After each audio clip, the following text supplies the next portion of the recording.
Subscribe our KC Trichy YouTube channel. Like, share, and comment.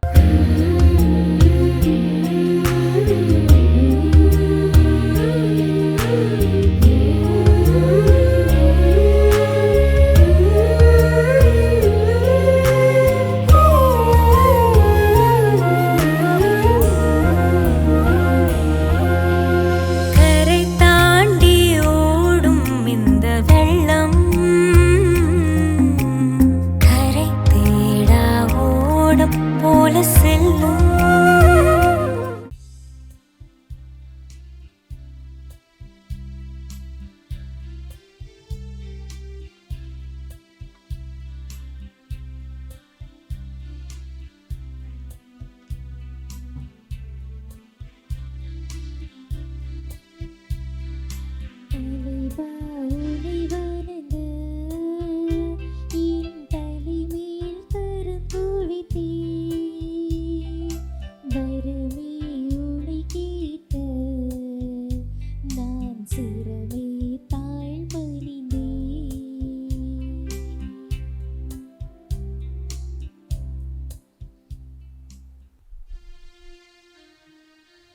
தந்தை மகன் தூயாவியாரின் பெயராலே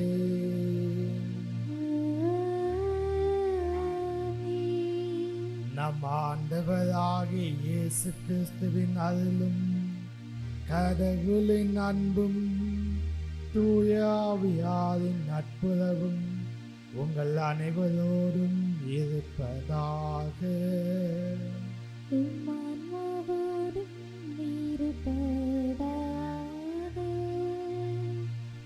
இதை இயேசுவில் இனியவைகளே, இன்றைய திருப்பலி கருத்தாக நாம் இந்த திருப்பலி ஒப்புக்கொடுத்து ஜெபிக்க வேண்டிய நபர்கள் இளைஞர்கள், இளம்பெண்கள்.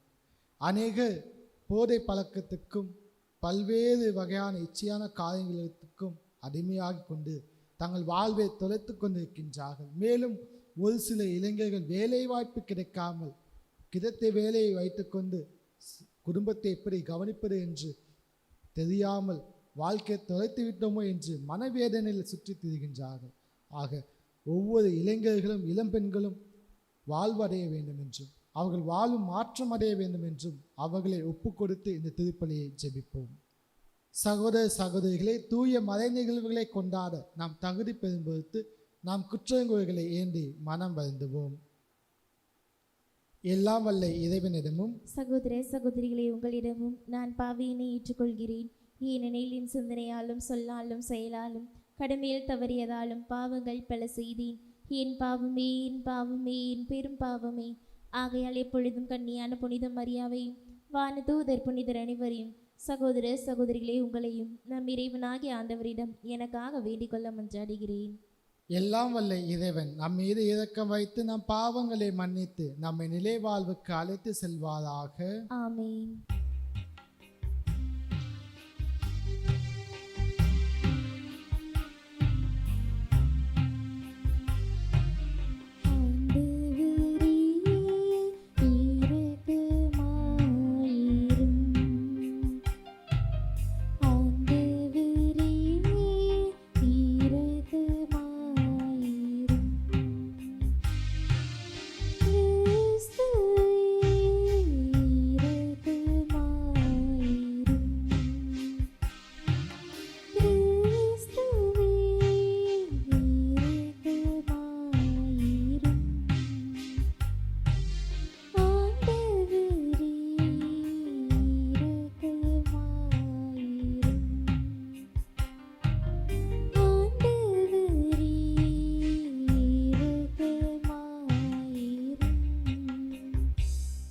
மன்றாடுவோமாக.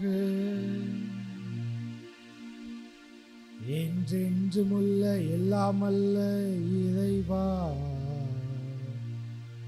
எங்கள் நம்பிக்கை எதிர்நோக்கு அன்பு ஆகியவனை வளர செய்தலும், அதனால் நீ கட்டளையிடுவதை நாங்கள் அன்பு செய்யவும் நீ வாக்களிப்பதை நாங்கள் பெற்றுக்கொள்ளவும் தகுதி பெறுவோமாக. உம்மோடு தூய ஆவியாரின் ஒன்றிப்பில் இறைவனாய் என்றென்று வாழ்ந்து ஆட்சி செய்கின்ற அவர் வழியாக உம்மை மன்றாடுகின்றோம்.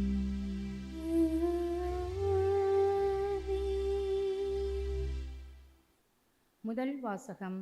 கடவுளின் பிள்ளைகளுக்குரிய மனப்பான்மையையே பெற்றுக்கொண்டீர்கள்.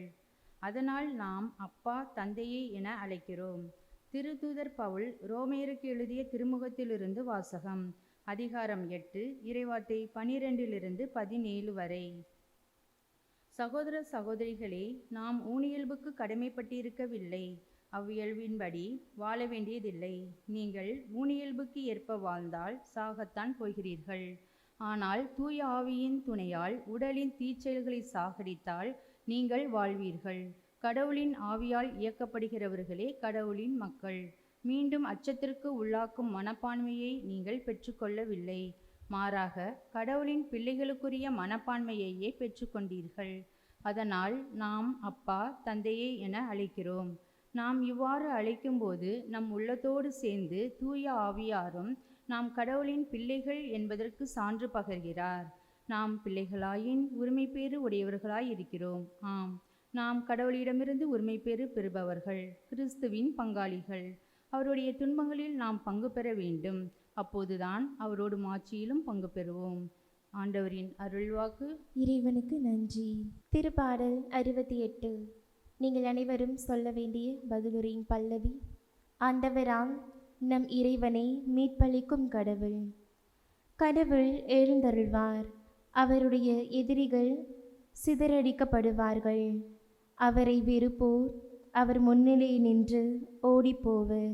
நேர்மையாளரோ மகிழ்ச்சி அடைவர், கடவுளின் முன்னிலையில் ஆர்ப்பரிப்பர், மகிழ்ந்து கொண்டாடுவர். பல்லவி. ஆண்டவராம் நம் இறைவனை மீட்பளிக்கும் கடவுள். திக்கற்ற பிள்ளைகளுக்கு தந்தையாகவும் கணவனை இழந்தாளின் காப்பாளராகவும் இருப்பவர், தூயகத்தில் உறையும் கடவுள். தனித்திருப்போருக்கு கடவுள் உறைவிடம் அமைத்து தருகின்றார். சிறைப்பட்டோரை விடுதலை வாழ்வுக்கு அழைத்து செல்கின்றார். பல்லவி.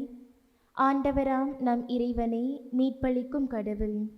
ஆண்டவர் போற்றி போற்றி, நாளும் நம்மை அவர் தாங்கிக் கொள்கிறார். இறைவனே நம் மீட்பு, நம் இறைவனை மீட்பளிக்கும் கடவுள். நம் தலைவராகிய ஆண்டவர் தாம் இறப்பினின்று விடுதலை தர வல்லவர். பல்லவி. ஆண்டவராம் நம் இறைவனை மீட்பளிக்கும் கடவுள்.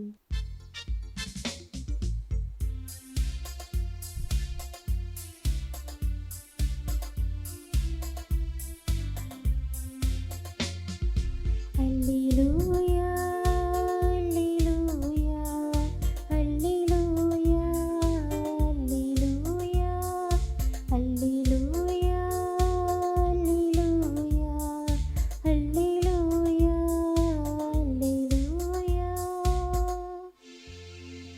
ஆண்டவரே, உமது வார்த்தை உண்மை. உண்மையினால் எங்களை உமக்கு அர்ப்பணம் ஆக்கியருளும்.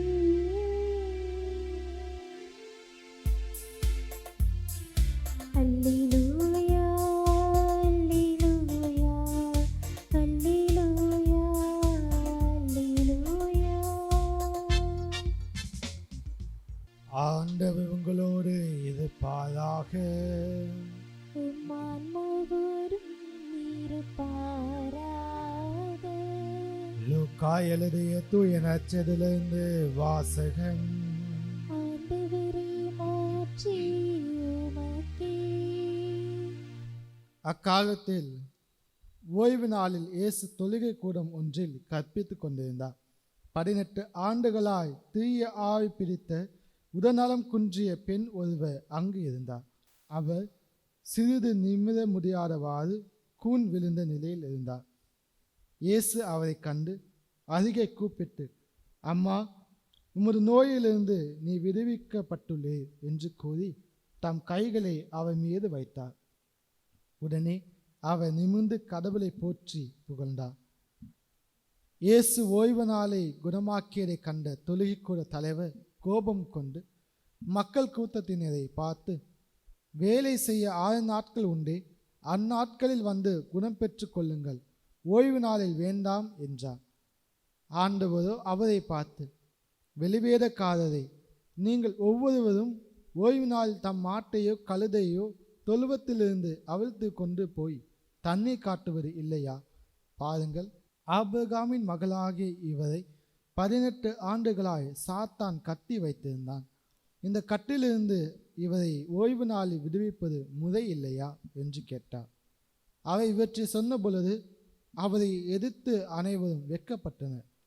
திறந்திருந்த மக்கள் எல்லோரும் அவர் செய்த மாட்சிக்குரிய செயல்கள் அனைத்தையும் குறித்து மகிழ்ச்சி அடைந்தனர்.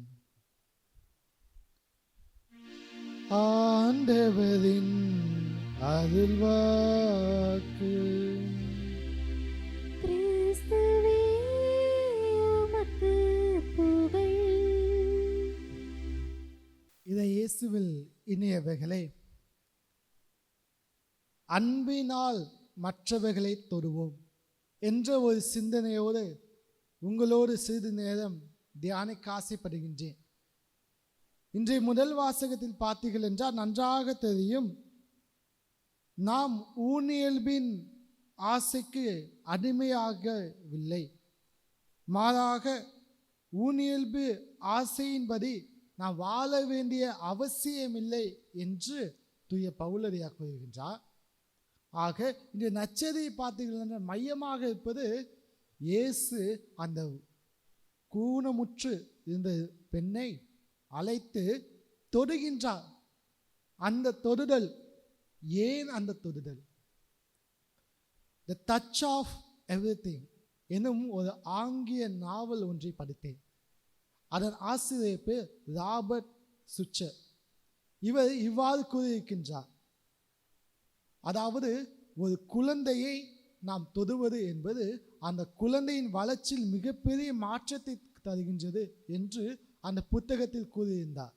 அந்த புத்தகத்தில் அவர் கூற வருவது என்னவென்றால், அதாவது ஒரு குழந்தை வளர்ப்பில் அந்த குழந்தை எதையெல்லாம் சாதிக்கின்றானோ அதற்கு காரணம் என்னவென்றால், அவன் ஒரு விளையாட்டு துறையில் சாதிக்கின்றான் என்றாலும், அவன் ஐக்கியூ லெவல் அதிகமாக இருக்கின்றது என்றாலும், அவன் படிப்பில் மிக சிறந்தவனாக இருக்கின்றான் என்றாலும், மேலும் பண்பில் மிகவும் நல்ல பண்பாளனாக இருக்கின்றான் என்றாலும், அதுக்கு காரணம் அவன் சிறு வயதில் குழந்தையாக இருக்கும் பொழுது கிடைத்த தொடுதல் என்று அவர் கூறுகின்றார். அந்த புத்தகத்தை வாசித்த பொழுது எனக்கு ஞாபகம் இல்லை, ஆனால் இன்றைய நற்செய்தியை வாசித்த பின்புதான் இந்த புத்தகம் வாசித்தோமே என்று எனக்கு ஞாபகம் வந்தது. அதாவது அவர் கூறுவது என்னவென்றால், அந்த குழந்தை வளர்ப்பில் அந்த தொடுதல் இருக்கின்றது அல்லவா, அந்த தொடுதல் எத்தகைய தொடுதலாக இருக்கின்றது? பாசத்தோடு அன்போடு தொடும்போது அந்த தொடுதல் எல்லாம் அந்த குழந்தையை பக்குவப்படுத்தி அவனை ஒரு பயிற்சி விற்று அவனை பெரிய நபராக மாற்றுகின்றதாம்.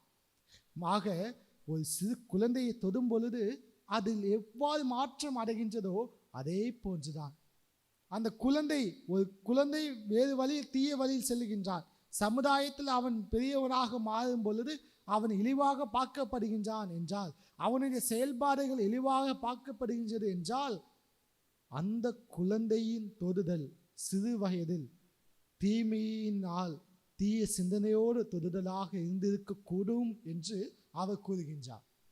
ஆக இந்த சமுதாயத்தில் அந்த பெண் கூணும் கொதுகி போய் இருந்து மற்றவர்களுக்கு சேவை செய்து கொண்டிருக்கின்றார். அதுதான் அங்கு மிகப்பெரிய காரணம்.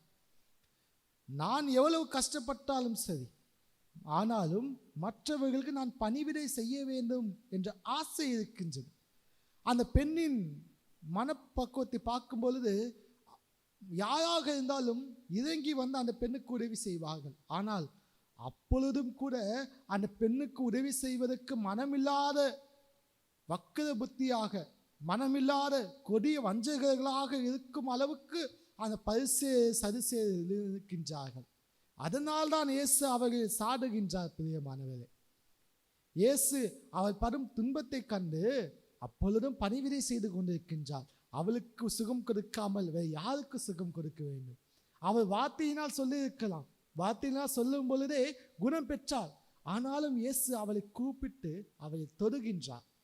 அந்த தொடுதல் ஆசீர்வாதமான தொடுதல். இன்றைய உலகில் நாம் எப்படி தொடுகின்றோம்? மற்றவர்களை எவ்வாறு தொடுகின்றோம்?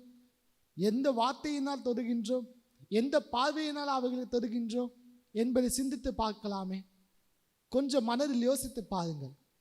அடுத்தவை நாம் பார்க்கும் பொழுது அவரை பார்க்கும் அந்த பார்வை தொடுதல் எவ்வாறு இருக்கின்றது? ஏளனத்தோடு இருக்கின்றதா? அவன் வாழ்வு ஏற்றம் அடைய வேண்டும் என்று இருக்கின்றதா? அவனை பற்றி பேசும் பொழுது அந்த பேச்சின் தொடுதல், அந்த வார்த்தையினால் ஆன தொடுதல் எப்படி இருக்கின்றது? அவன் வாழ்வு வளமடைய வேண்டும், அந்த வார்த்தைகள் அவனுக்குள் சென்று அவனை வளப்படுத்த வேண்டும் என்று அந்த வார்த்தைகள் தொடுகின்றதா? அல்லது அவன் வாழ்வு நாசமாக வேண்டும், அவன் வாழ்வு கூனி குறுகி போக வேண்டும், அவன் ஏன் இப்படி இருக்கின்றான், அவன் ஏன் இவ்வாறு செய்கின்றான் என்று மத்தம் தாழ்த்தி வார்த்தைகளினால் அவரை வஞ்சித்து அவை நசுக்கும் வார்த்தைகளாக தொடுகின்றதா? யோசித்து பாருங்கள். செயல்களாக இருக்கட்டும், அந்த செயல்கள் எவ்வாறு தொடுகின்றது? அவன் இருக்கும் நிலைமையிலிருந்து அவனை உயர்த்த வேண்டும் என்று நாம் ஒரு தொடுதல் இருக்கின்றதா? அல்லது அவனை இன்னும் கீழே போக வேண்டும், அவன் வாழ்வை சீர்குலைந்து போக வேண்டும் என்று தொடுதல் இருக்கின்றதா? யோசித்து பார்ப்போம். ஒரு சிறிய ஒரு கதையை சொல்லுகின்றேன். ஒரு குளத்தில் மீன் துள்ளி துள்ளி விளாண்டுக்கிட்டே இருந்துச்சு. தண்ணியில் இருந்து மேலே ஜம்ப் பண்ணி அங்கே இங்கேயும் குடிச்சு விளாண்டுக்கிட்டே இருந்துச்சு. இதை மரத்துலேருந்து ஒரு குரங்கு பார்த்துக்கிட்டே இருந்துச்சு. அந்த குரங்கு பார்த்துக்கிட்டே இருக்கு. வேகமாக போய் கரைக்கிட்ட போயும் அந்த மீன் குளத்துலேருந்து கரை ஒடுங்கி அந்த கரையில் கரை தண்ணியில் விளாண்டுக்கிட்டே இருக்கு. இதை பார்த்த குரங்கு வேகமாக போய் டக்குன்னு மீனை போய் பிடிச்சி கையில் எடுத்துட்டு கடன்னு மேலே போய் மரத்தில் உட்காந்துருச்சு. மரத்தில் உட்காந்தவொடனே அங்கேருந்து ஒரு பறவை கேட்டுச்சான், ஏன் அந்த மீனை கையில் வச்சிருக்க, அந்த மீனை விட்டுடலாம்ல என்று சொல்லும் பொழுது அந்த குரங்கு சொன்னிச்சான், நான் மீனுக்கு எவ்வளோ நன்மை செய்யறேன்னு தெரியுமா, அந்த மீனை எவ்வளோ பாதுகாப்பாக கையில் வச்சிருக்கேன்னு தெரியுமா என்று சொன்னிச்சான். அந்த பறவைக்கு ஒன்று புரியவில்லை. நீ ஏன் அந்த மீனை வைத்திருக்கின்றாய், அது எப்படி உன் கையில் பாதுகாப்பாக இருக்கும் என்று கேட்கும் பொழுது அந்த குரங்கு சொன்னிச்சான், அந்த மீன் தண்ணியில் எவ்வளோ கஷ்டப்பட்டுச்சு தெரியுமா, தண்ணியில் நீந்த போகமா அங்கே இங்கேயும் தத்தளிச்சுட்டு இருந்துச்சு. அதனால சரியாக போக முடியல தண்ணியில், அதனால அது அங்கே இங்கேயும் குதிச்சுக்கிட்டு இருந்துச்சு, சரியாக நடக்க முடியலை, சரியாக போக முடியலை, அதனால ஏன் கஷ்டப்படுது சொல்லி நான் கையில் எடுத்து வச்சுக்கிட்டேன் சொல்லி சொன்னதான். இது ஒரு நிகழ்வாக இருக்கலாம், கற்பனை நிகழ்வாக இருக்கலாம் பிரியமானவர்களே. ஆனால் இதில் ஒரு உண்மை அடங்கி இருக்கின்றது. இன்றைய நச்சரில் பரிசேயர்களை பார்த்தீர்கள் என்றால் அழகாக தெரியும். அவர்களுடைய வாழ்வும் எப்படி இருக்கின்றது, ஏன் அவர் இப்பொழுது இந்த புதுமையை செய்தார். ஒருவனுக்கு வாழ்வு கொடுக்க வேண்டுமா, அவன் வாழ்வை எடுக்க வேண்டுமா? அவனுக்கு வாழ்வு கொடுக்க வேண்டும். தண்ணி தாகம் இருக்கு, தொண்டை அடைச்சி போயிடுச்சு, விற்கிறது செத்து வாங்கும் போது அவனுக்கு தண்ணி தான் கொடுக்கணும். அதை விட்டுட்டு தண்ணி கொடுக்காம பார்ப்போம் விற்கல் நிற்குதா இல்லையா என்று வீண் விவாதம் பேசுபவர்கள் அநேகம் இருக்கின்றார்கள். இது போன்று பரிசைகள் பேசுகின்றார்கள். அந்த குரங்கை போல மீனுக்கு நீரில் இருக்கும்போதுதான் உயிர், நீரை விட்டு நான் பாதுகாப்பாக கையில் வைத்திருக்கின்றேன் என்று சொல்லுவதை போல பரிசைகள் வாழ்வு. அவர்கள் வாழ்வை பாருங்கள். அந்த பெண்ணுக்கு வாழ்வளிக்க வேண்டும் என்று வாழ்வின் ஊற்றை ஆண்டவர் தருகின்றா, ஏன் கொடுத்தீங்க, அந்த பெண்ணு நல்லா தானே இருந்தா, அவள் இப்படியே இருந்திருக்க என்னென்ன, ஏன் இப்போ தான் செய்யணுமா, ஏன் வேற நாள் செய்யலாமே என்று வீண் விவாதம் பேசுகின்றார்கள். இதே போல் ஒரு திருடன்ட்ட கேட்டோன்னா, போலீஸ்காரர் ஒரு திருடன்ட்ட கேட்டாராம், ஏன்டா அந்த வீட்டில் போய் கொள்ளை அடிச்ச சொல்லி கேட்கும் பொழுது, சார் நான் ஒன்றும் கொள்ளையெல்லாம் அடிக்கலை, அவங்களுக்கு கஷ்டம்லாம் கொடுக்கல, அவங்க கஷ்டம் படுத்தக்கூடாதுன்னு சொல்லி நான் எவ்வளோ பக்குவமாக இருந்தேன்னு தெரியுமா, அவங்க வீட்டில் இருக்க நகையெல்லாம் பத்திரமாக கொண்டு வந்து என் வீட்டில் வச்சுருக்கேன் சார், அங்கே இருந்தால் ஏதாச்சும் காணா போயிடும், அங்கேருந்து அவங்க கஷ்டப்படுவாங்களே, கண்ணீர் வருமே சொல்லிட்டு தான் அவங்க கண்ணீர் வரக்கூடாதுன்னு சொல்லி என்பதற்காக நான் என் வீட்டில் நான் நகைகளை வைத்திருக்கின்றேன் என்று கூறினாராம். போலீஸ்கார் சொன்னாராம், டேய் நீ எடுத்தனால தாண்டா அவங்களுக்கு கண்ணீர் சொல்லி சொல்லும் பொழுது அவன் கூறினாராம், சார் அடுத்து அவங்க கண்ணீரை பார்க்கக்கூடாதுங்கிறதுக்காக தான் நான் எடுத்தேன் சொல்லி சொன்னான். இவ்வாறு வீண் விவாதம் செய்பவர்கள் அநேகம் இருக்கின்றார்கள். அவன் ஏன் அடுத்தவர்கள் நகையை திருட வேண்டும்? அவர்கள் அங்கே இருந்தால் அவர்கள் சந்தோஷமாக தான் இருப்பார்கள். அவன் ஒரு தவறு செய்துவித்தான், ஆனால் அந்த தவறை நியாயத்தம் பண்ண, அதை நியாயம் சொல்ல எவ்வாறெல்லாம் பேசுகின்றார்கள். இதே போன்றுதான் இந்த பரிசேயர்களும். அவர்கள் ஒரு தவறு செய்துவிட்டார்கள் என்றால் அந்த தவறை நியாயப்படுத்த எவ்வாறெல்லாம் பேசி கொண்டிருக்கின்றார்கள். நாமும் நமது வாழ்வு எப்படி பயணித்து கொண்டிருக்கின்ற பிரியமானவர்களே, நம் வாழ்வில் எத்தகைய மனம் படைத்தவர்களாக இருக்கின்றோம்? யார் சார்பாக இருக்கின்றோம்? ஆண்டவரைப் போல இருக்கின்றோமா அல்லது மற்றவர்களைப் போல இருக்கின்றோமா? அங்கிருந்த அந்த தொழுகை கூடத்திலிருந்து அனைவருமே கேள்வி எழுப்புகின்றார்கள், ஏன் இப்பாறு செய்ய வேண்டும் என்று. ஆனால் ஆண்டவர் தொடுகின்றார். எப்படி தொட்டார்? அந்த அன்பின் தொடுதல். ஆக நமது உள்ளத்தில் இருந்து அன்பின் தொடுதல் வெளிப்படுகின்றதா என்பதை சிந்தித்து பாருங்கள். எத்தனையோ தொடுதல் இருக்கின்றது. பார்வையினால் தொடுதல், வார்த்தையினால் தொடுதல், கரங்களினால் தொடுதல் ஆகிய நம்முடைய தொடுதல் எந்த நோக்கத்தோடு இருக்கின்றது? அன்பின் தொடுதலாக இருக்கின்றதா?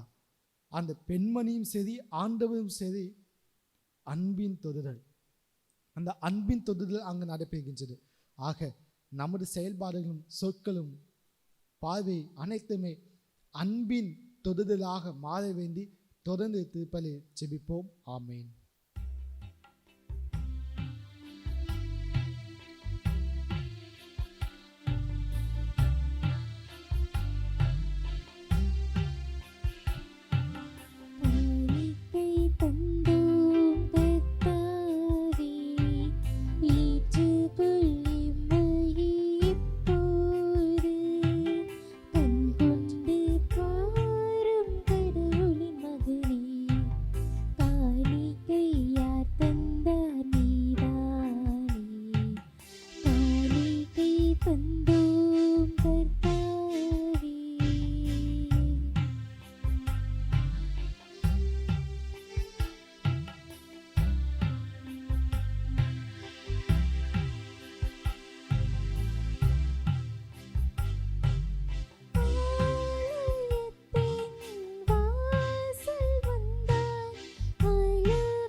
சகோதர சகோதரிகளே, என்னுடைய உங்களிடமான பலி எல்லாமல இறைவனுக்கு ஏற்றதாகும்படி மன்றாடுங்கள். ஆண்டவர் தமது திருப்பெயரின் புகழ்ச்சிக்காகவும் ஆட்சிக்காகவும் நமது நன்மைக்காகவும் புனித திருவின் அனைத்து நலனுக்காகவும் உமது கையில் இருந்து இப்பலியை ஏற்றுக்கொள்வாராக. ஆண்டவரே, மாட்சிக்குரிய உமக்கு நாங்கள் அளிக்கும் காணிக்கைகளை கண்ணோக்கி அதில் உம்மை வேண்டுகிறோம். இவ்வாறு நாங்கள் நிறைவேற்றும் இப்பலியினை எங்களை உமது மாட்சிக்கு ஏற்று செல்வதாக எங்கள் ஆண்டவராகிய கிறிஸ்து வழியாக உம்மை மன்றாடுகின்றோம்.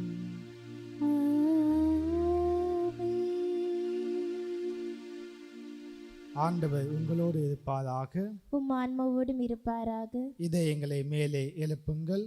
ஆண்டவரிடம் எழுப்பியுள்ளோம். நாம் இறைவனாகிய ஆண்டவருக்கு நன்றி கூறுவோம். அது தகுதியும் நீதியும் ஆனதே.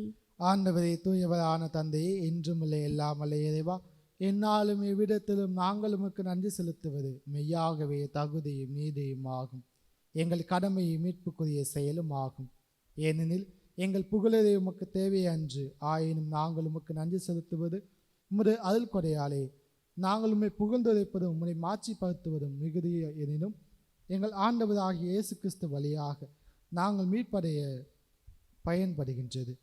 ஆகவே வான தூத திரளோடு ஒன்று சேர்ந்து நாங்களும் புகழேற்றி மகிழ்ச்சியுடன் அறிக்கையிட்டு சொல்லுவதாவது: தூயவர் தூயவர் தூயவர், வான்படைகளின் கடவுளாம் ஆண்டவர், விண்ணகமும் மன்னகமும் உமது மாட்சியால் நிறைந்துள்ளன. உன்னதங்களிலே ஓசன்னா. ஆண்டவர் பெயரால் வருகிறவர் ஆசை பெற்றவர்.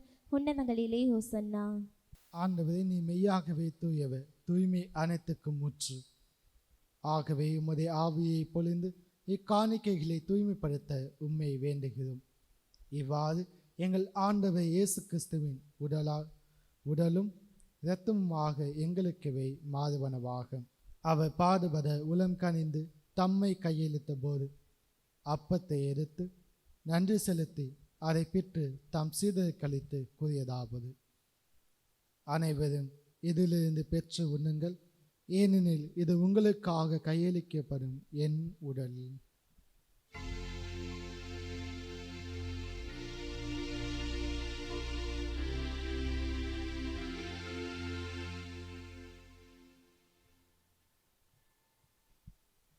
அவ்வண்ணமே இரவு விருந்து அருந்திய பின் கிண்ணத்தை எடுத்து மீண்டும் உமக்கு நன்றி கூறி தம் சீடருக்கு அளித்து அவர் கூறியதாவது: அனைவரும் இதிலிருந்து பெற்று பருகுங்கள், ஏனெனில் இது புதிய நிலையான உடன்படிக்கைக்குரிய இரத்தத்தின் கிண்ணம். இது பாவ மன்னிப்புக்கென்று உங்களுக்காகவும் பலருக்காகவும் சிந்தப்படும். இதை என் நினைவாக செய்யுங்கள்.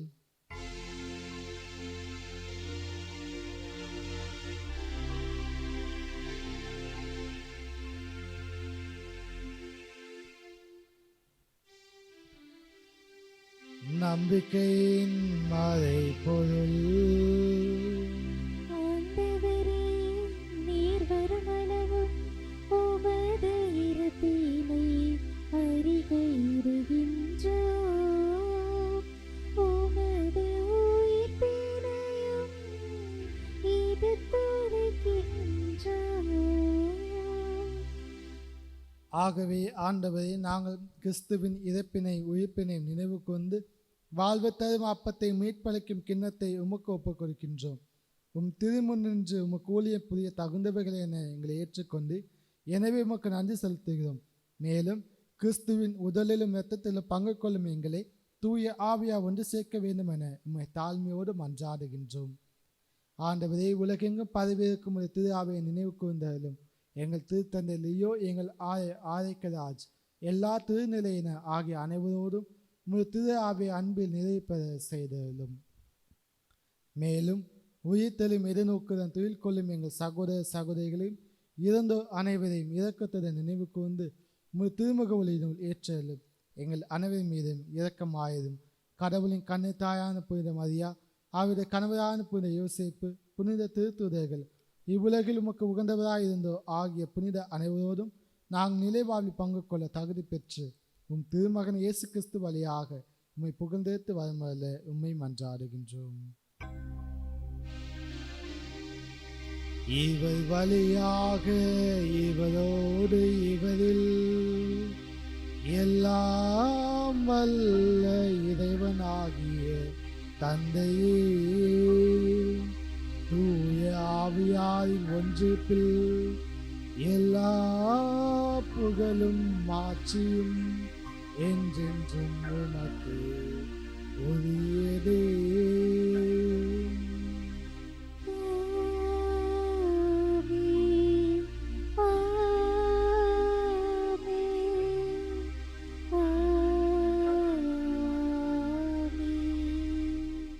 மீட்பரின் கட்டளையாக கற்பிக்கப்பட்டு இதை படிப்பினால் பயிற்சி பெற்ற நாம் துணிந்து சொல்லுவோம்: விண்ணுலகில் இருக்கிற எங்கள் தந்தையே, உமது பெயர் தூயதென போற்ற பெறுக. உமது ஆட்சி வருக. உமது திருவுள்ளம் விண்ணுலகில் நிறைவேறுவது போல மண்ணுலகிலும் நிறைவேறுக. எங்கள் அன்றாட உணவை இன்று எங்களுக்கு தாரும். எங்களுக்கு எதிராக குற்றம் செய்வோரை நாங்கள் மன்னிப்பது போல எங்கள் குற்றங்களை மன்னியும். எங்களை சோதனைக்குட்படுத்தாதையும் தீமையிலிருந்து எங்களை விடுவித்தருளும். ஆண்டவரே, தீமை அனைத்திலிருந்தும் எங்களை விடுவித்து எங்கள் வாழ்நாளில் அமைதியை கனிவுடன் அதில் உண்மை மன்றாடுகின்றோம். உமது இரக்கத்தின் உதவியால் நாங்கள் பாவத்திலிருந்து எப்போதும் விடுதலை பெற்று யாதொரு கலக்கமின்றி நலமாயிருப்போமாக. நாங்கள் எதிர்நோக்கி இருக்கும் பேரின்பத்துக்காகவும் என் மீட்பதாக இயேசு கிறிஸ்துவின் வருகைக்காகவும் காத்திருக்கிறோம். ஏனெனில் ஆட்சியும் வல்லமையும் ஆட்சியும் என்றென்றும் உமதே. ஆண்டவரே இயேசு கிறிஸ்துவே, அமைதியை உங்களுக்கு விட்டுச் செல்கின்றேன், என் அமைதியை உங்களுக்கு அளிக்கின்றேன் என்று திருத்துதர்களுக்கு மொழிந்தீரே. எங்கள் பாவங்களை பாராமல் உமது திரு ஆவியின் நம்பிக்கை கண்ணோக்கி உங்கள் திருவுலத்துக்கேற்ப அதற்கு அமைதியும் ஒற்றுமையும் அளித்தல்வீராக என்றென்று வாழ்ந்து ஆட்சி செய்கின்றவர் நீரே. ஆமென்.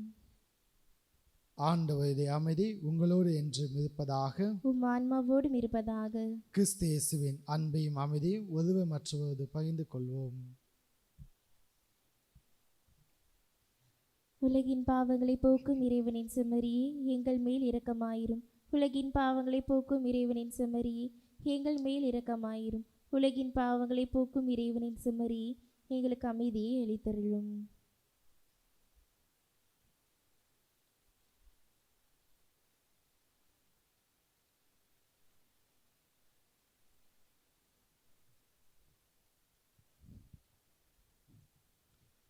இதோ இறைவனின் செம்மறி, இதோ உலகின் பாவங்களை போக்குகின்றவர்.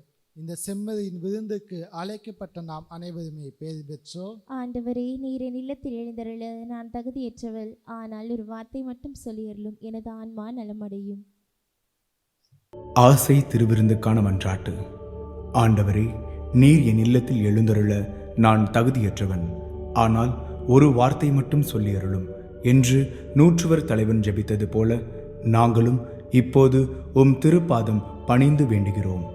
இனிய இயேசுவே, நாங்கள் தகுதியற்றவர்களாய் இருந்தாலும் எங்கள் தகுதியின்மையை பாராமல் நீர் எங்கள் உள்ளங்களில் எழுந்து வாரும். உம் அன்பிலும் அருளிலும் நாங்கள் நிலைத்திருக்க எம்முள் எழுந்து வாரும். உம் பிள்ளைகளாக உயிருள்ள உண்மை சாட்சிகளாக உமது நற்செய்தின்படி வாழ்பவர்களாக எங்களை உருமாற்ற வாரும். தந்தையின் திருவுளப்படி வாழ்ந்திட எங்களுக்கு துணை புரிந்திட வாரும். நன்மை செய்வதில் ஆர்வமுள்ளவர்களாய் தீமைகள் அனைத்திலிருந்தும் விடுதலை பெற்றவர்களாய் வாழவும் எங்களை வழிநடத்த வாரும். எல்லா நலன்களும் வளங்களும் எங்களை நிரப்ப வாரும். ஆமேன். நன்றியோடு மன்றாடுவோமாக. ஆண்டவரே, உம் அருளடியார்கள் தம்முள் கொண்டிருக்கவும் எங்களின் இதை பெற செய்ததில் உம்மை வேண்டுகிறோம். அதனால் இப்பொழுது அறியாத முறையில் கொண்டாடப்படுவதை நாங்கள் உண்மையாகவே பெற்றுக்கொள்வோமாக. எங்கள் ஆண்டவர் ஆகிய கிறிஸ்து வழியாக உம்மை மன்றாடுகின்றோம். ஆண்டவர் உங்களோடு இருப்பாராக. உம் ஆன்மாவோடும் இருப்பாராக. எல்லாம் வல்ல இறைவன் தந்தை மகன் தூயாவியானவர் உங்களுக்கு ஆசி வழங்குவாராக.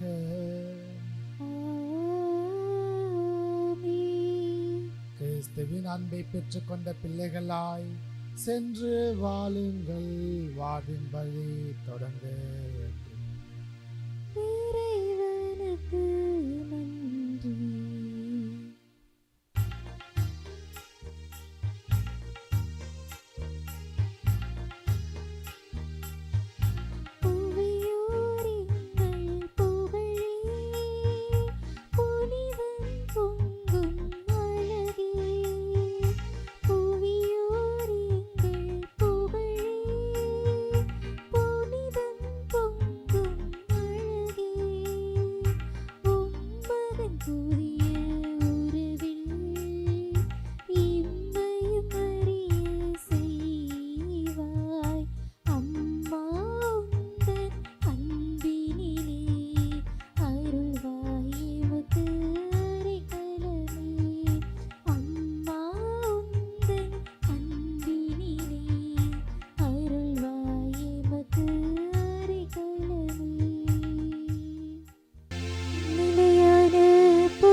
மகன் தூய ஆவியின் பெயராலே ஆமீன்.